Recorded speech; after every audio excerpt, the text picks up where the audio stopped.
Avant la Seconde Guerre mondiale, la ville grecque de Thessalonique était surnommée la Jérusalem des Balkans. Et puis, sa communauté juive a été presque entièrement exterminée.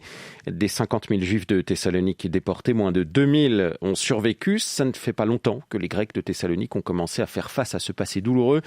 Angélique Kournis nous emmène sur ce chemin de mémoire alors que la Grèce prend cette année la présidence de l'Alliance internationale pour la mémoire de l'Holocauste.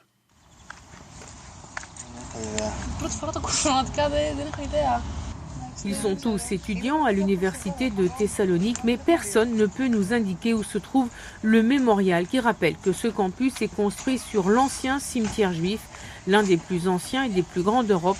Plus de 350 000 tombes totalement détruites durant l'occupation nazie par les collabos grecs chrétiens. Une des explications, selon le directeur du musée juif de la ville, Evangelos Keikoglou, est purement économique. Le prix des matériaux de construction était très cher. On en manquait.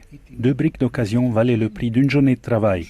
Et il y a beaucoup de documents dans les archives qui parlent des demandes des institutions de la ville pour réclamer les briques et pierres tombales du cimetière pour leurs besoins. Encore maintenant dans la ville, des cours de maison, des trottoirs sont pavés avec les pierres tombales juives. Au lendemain de la guerre, les cours d'anatomie se faisaient sur ces mêmes pierres dont les inscriptions juives avaient été grattées. Et une grande partie du parvis du saint patron de Thessalonique, Aios Dimitrios, est faite avec ces pierres. Le raclage des noms hébreux est encore visible à l'œil nu. Pour Léonard, écrivain, on ne peut revenir en arrière, mais on peut faire un travail de mémoire. Moi, je crois en la mémoire publique. Que ces plaques tombales soient exposées à l'université ou dans d'autres endroits de la ville pour rappeler qu'à cet endroit, il y avait un cimetière qui a été vandalisé, pillé, pas uniquement par des Allemands, mais aussi par des Grecs. Je crois que la mémoire d'après a plus de valeur. Elle permet aux gens de se connecter à ce qu'était la ville avant. L'historienne Rena Molcho, qui enseigne à l'université de Thessalonique, jointe par téléphone, a elle un regard beaucoup plus dur sur le passé.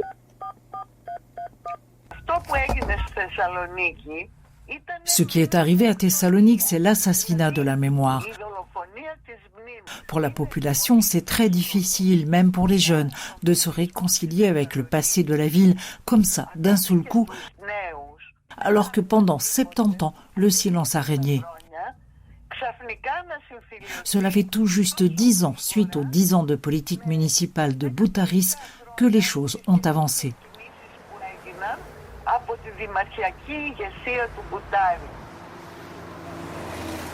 L'une des questions restées en suspens est celle de la spoliation des biens juifs.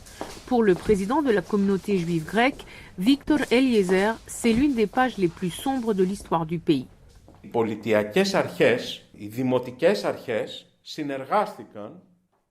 Les autorités étatiques et municipales ont coopéré avec les nazis pour que ces biens soient légalement transférés.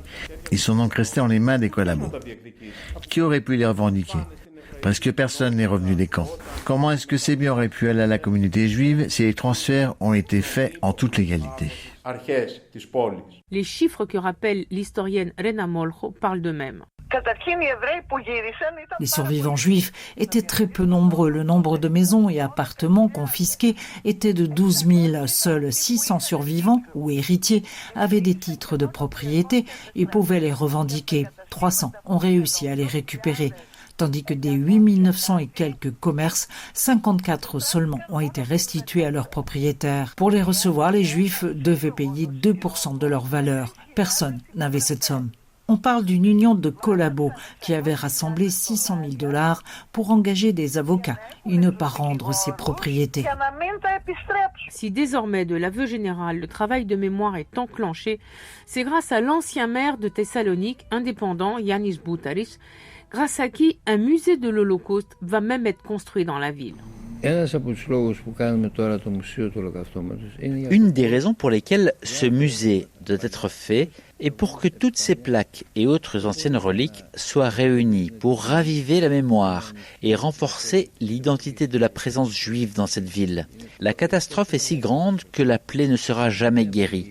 Elle ne s'arrêtera pas de faire mal, mais elle pourra se cicatriser.